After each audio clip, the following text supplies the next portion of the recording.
ওই আমার একটাই দুঃখ, ওই আমার একটাই কষ্ট, ওই আমার একটাই দুঃখ, ওই আমার একটাই কষ্ট।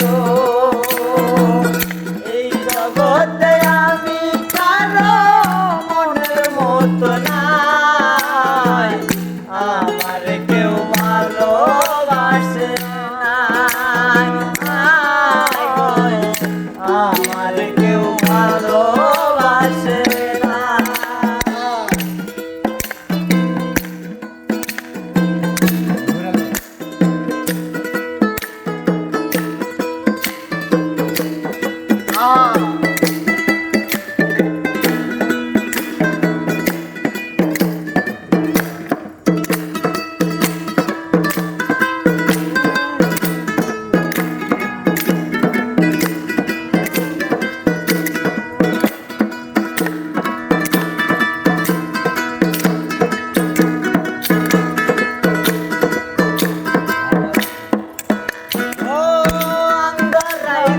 আমি যখন একা ঘরে থাকি, কষ্টগুলো দরজায় আইসা করে ডাকা ডাকি।